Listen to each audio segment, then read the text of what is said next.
Hello everyone, मैं Anamika alias में आप सबका स्वागत करती हूँ। हमारे पिछले वीडियो में हमने भारत पर सिकंदर के हमले के बारे में जाना था। आज हम आगे जानते हैं। जिस समय पश्चिमोत्तर भारत सिकंदर के आक्रमण का सामना कर रहा था, उस समय भारत के सबसे शक्तिशाली राज्य मगध में नंद वंश का शासन था और राजा की गद्दी पर आसीन था अत्यंत विलासी और अभिमानी शासक धननंद, जिसके विषय में प्रचलित है कि उसके पास असीम धन था। अब विचारणीय तथ्य ये है कि वितस्ता नदी के किनारे हुए युद्ध और मगध का आपस में क्या संबंध है, किस प्रकार ये मगध में सत्ता परिवर्तन का कारण बना। चलिए शुरू करते हैं। हम सब जानते हैं कि जब सिकंदर तक्षशिला पहुंचा तो तक्षशिला के शासक आम्भी ने उसके समक्ष आत्मसमर्पण किया। ये वही समय था जब तक्षशिला विश्वविद्यालय में आचार्य विष्णुगुप्त शिक्षक पद पर थे। उस समय उन्होंने तत्कालीन सभी शासकों से अलेक्जेंडर के विरुद्ध युद्ध करने की प्रार्थना की, किंतु वे असफल रहे। अंततः आचार्य ने ये सोचा कि अब उनके पास सिर्फ एक मार्ग बचता है, वो है देश के सबसे शक्तिशाली शासक और मगध के राजा धननंद से सहायता लेना। आचार्य जानते थे कि मगध के महाअमात्य राक्षस उन्हीं की भांति विद्वान, कूटनीतिज्ञ और देशभक्त है। अतः आचार्य ने मगध से सहायता मांगने का निश्चय किया। अब आचार्य चाणक्य मगध पहुंचे और तब तक सिकंदर द्वारा पुरु राज्य जीता जा चुका था। आचार्य चाणक्य ने मगध शासक धननंद से पुरु राष्ट्र को यमन आक्रांताओं से मुक्त कराने और अखंड राष्ट्र का निर्माण करने का निवेदन किया, किंतु अभिमान और दंभ से भरे हुए धननंद द्वारा आचार्य चाणक्य का तिरस्कार किया गया। श्रुतियों के अनुसार इसी सभा में आचार्य चाणक्य ने अपनी शिखा अर्थात चोटी खोलकर शपथ ली कि जब तक वे नंद वंश का अंत नहीं कर देते वे अपनी शिखा नहीं बांधेंगे। कुछ समय बाद विचरण करते हुए और धननंद द्वारा अपमानित आचार्य की दृष्टि एक 9 वर्षीय बालक पर पड़ती है, जो बालकों की मंडली के साथ राजकीलम नामक खेल खेलने में व्यस्त था।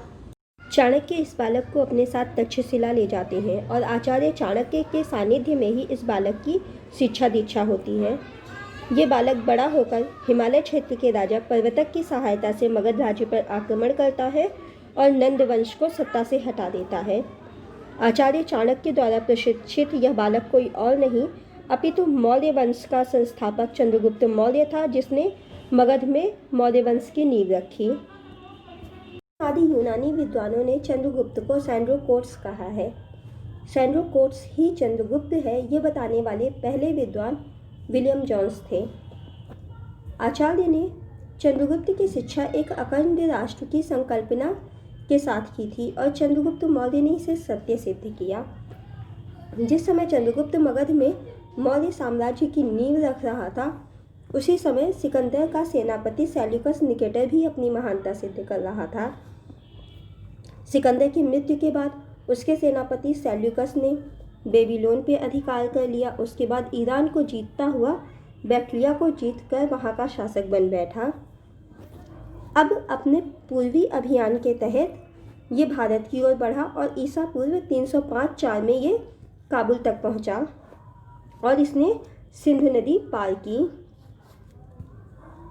हालांकि सेल्यूकस पंजाब और सिंध प्रांत पर अपना पुनः आधिपत्य स्थापित करने भारत आया था, किंतु अब यहाँ की परिस्थितियाँ सिकंदर के काल से अलग थीं। अब ये आपस में लड़ने वाले छोटे छोटे राष्ट्र नहीं थे, अपितु एक बड़े विशाल अखंड राष्ट्र का हिस्सा थे। अतः पुनः सिंधु नदी के तट पर युद्ध हुआ। आश्चर्य की बात है, सिकंदर का महिमा मंडन करने वाले विद्वान और यूनानी इतिहासकार चंद्रगुप्त और सेल्यूकस के युद्ध के संबंध में मौन धारण कर लेते हैं। एकमात्र इतिहासकार एपियानस लिखता है कि सेल्यूकस ने सिंधु नदी पार की और भारत में सम्राट चंद्रगुप्त से युद्ध छेड़ा।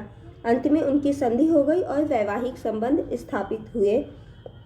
अतः यह स्पष्ट होता है कि सेल्यूकस की हार हुई और अपने राज्य के पूर्वी सीमा की सुरक्षा के लिए उसने संधि करना ही उचित समझा। इतिहासकारों के अनुसार सेल्यूकस निकेटर ने चंद्रगुप्त को उपहार स्वरूप एरिया, अराकोशिया, जेड्रोसिया और पेरिपेमिस दाई अर्थात काबुल, कांधार, मकरान और हेरात प्रदेश दिए। अतः अब हिंदकुश मौर्य साम्राज्य और यमन साम्राज्य की सीमा थी। उल्लेखनीय है कि 2000 वर्ष पूर्व मौर्यों ने उस प्राकृतिक सीमा को प्राप्त किया था जिसके लिए अंग्रेज और मुगल तरसते रह गए। चंद्रगुप्त के बारे में और विस्तार से चर्चा हम अपने अगले वीडियो में करेंगे। तब तक के लिए इतना ही। हमारे साथ जुड़े रहिए। धन्यवाद।